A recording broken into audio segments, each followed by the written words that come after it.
Good morning, good evening, good afternoon, and good night, and welcome this morning to Captain Trek's E News. Now, I do have some things to tell that are on the more serious side.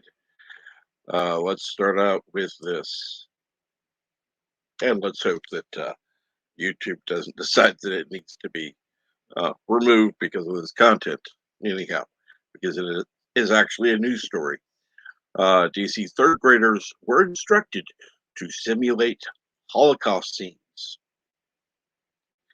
A staff member at the DC elementary school made third graders pretend to die in gas chambers and shoot their classmates in ghoulish reenactments of the Holocaust, according to the Washington Post. The instructor, who went unnamed in an email to the students' parents from the Watkins Elementary School's principal, was placed on leave last week. The third graders who had been sent to the library, sent to a library class on Friday for a different self-directed project, were made to simulate the scenes the instructor by the instructor during the allotted research time. The principal told. When asked by the students why the Germans had committed genocide, part of the a parent told the Washington Post the school employee reportedly replied, and I quote, "It was because the Jews ruined Christmas." Uh-huh. Yeah. Yeah, maybe you got to start vetting people a little bit better there. Just saying. Anyway, on. The staff member also reportedly cast one student identified as Jewish by another parent as the big bad guy from when. The student was told to pretend to commit suicide at the end of the exercise. Another third grader allegedly had to pretend to be on a train to a concentration camp. The staff member apparently asked the students not to tell anyone about the reenactment once they were done, but they reported it to their homeroom teacher, according to a parent. "I want to acknowledge the gravity of this poor instructional decision," the principal wrote, as students should never be asked to act out or portray any autocracy.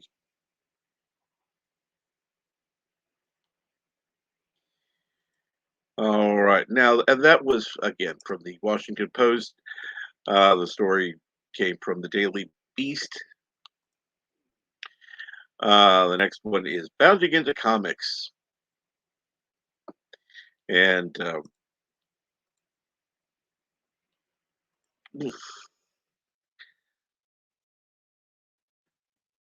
let's see. Let's go to this. 9 ultraviolet Japanese anime films from the 80s, 1980s. You need to watch.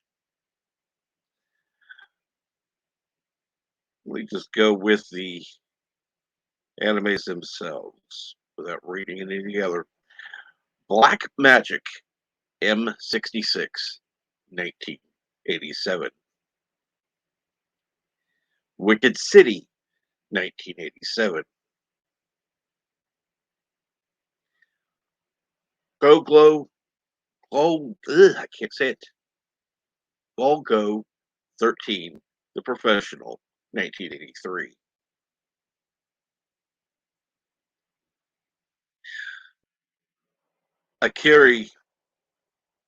Akira, excuse me, 1988.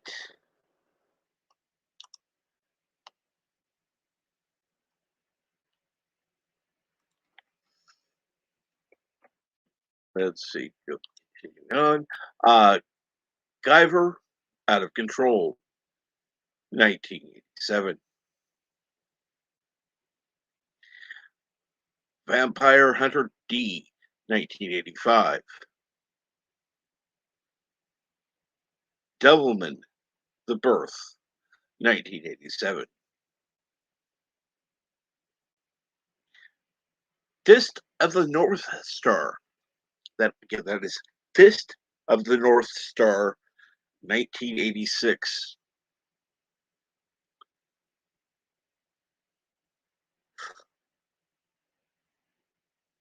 Violency, Violency Jack, The Evil Town, 1988. And that is the top nine. Now I'm going to, well, I'm going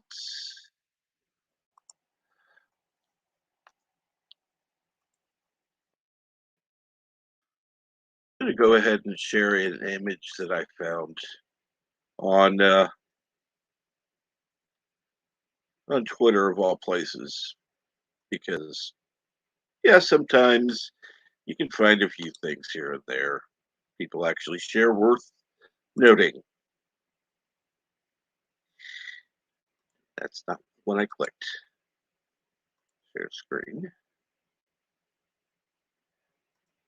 All right, here we go. Now, for all of you who have enjoyed making gingerbread houses and things like that, particularly with Christmas coming up, I'm sure that many of you sci-fi fans will enjoy seeing this.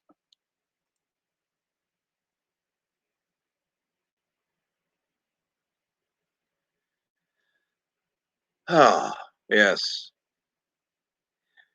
a gingerbread Death Star. Believe it or not, I would love to have that. That would be a monumental task to eat. In fact, I'd probably just keep it under a glass dome and hope to God nothing ever happened to it.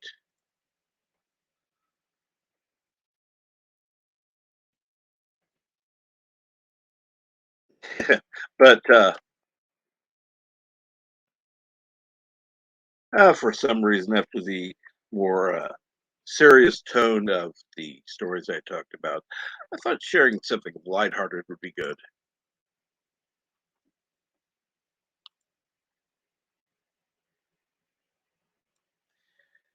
Let's see here. Let's go back. Reading more stories. All right.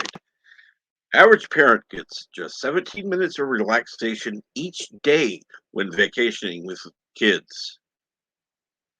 The average parent gets only 17 minutes of relaxation a day while on family vacation with their kids, a new study finds. In fact, 1 in 5 get 15 minutes or less, and 1 in 10 have less than 5 minutes to unwind. The study also looked at the essentials of a memorable family vacation.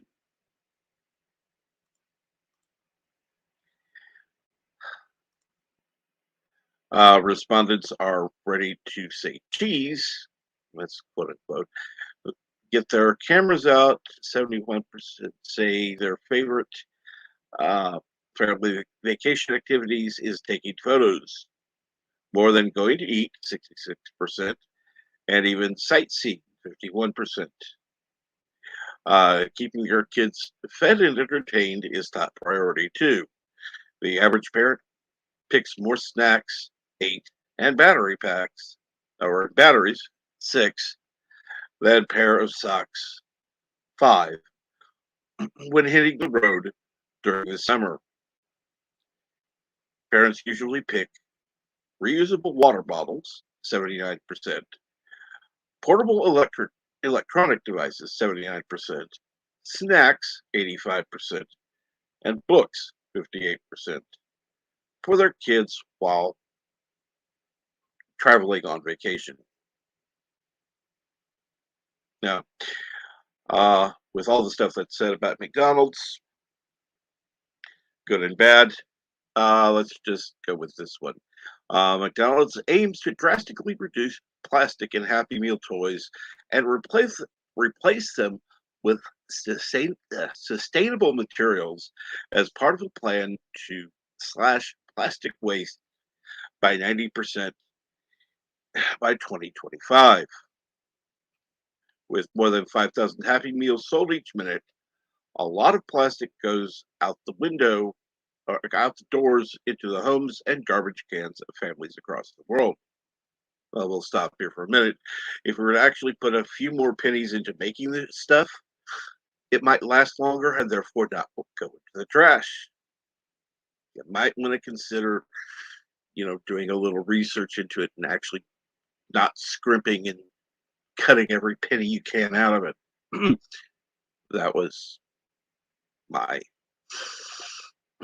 addition to the story.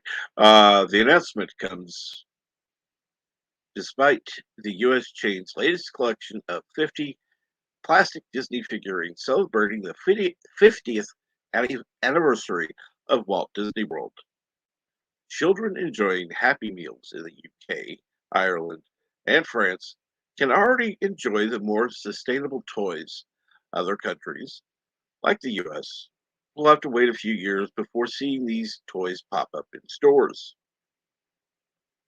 I personally would love to hear from people who are in the UK, Ireland, and France and tell me how these new sustainable toys are actually, as far as playing with the kids' enjoyment. Now, McDonald's new sustainable toy line includes a fun little alligator, which will be made out of a plant based material, and Squishy Batman, which is made out of sustainable cloth. Yeah, sounds like no fun to me. Other options include hero models made out of recycled cardboard. Oh, the joy. Really? So we're literally going to be paying to give our children garbage. Why not? Uh,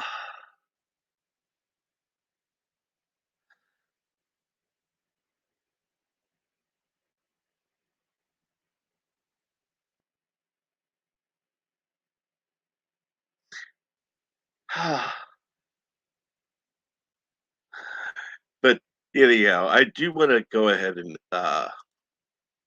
wrap things up today. And good morning, PCAT. And good morning, brightest day. And thank you, brightest day. I part of it is getting more comfortable with doing it, um, and it's just it it's something new.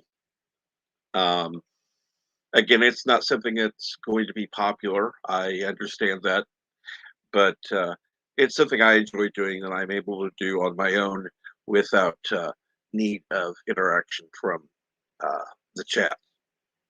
Don't get me wrong, I love the chat being there. It's just there's a certain difference between this and the morning brew.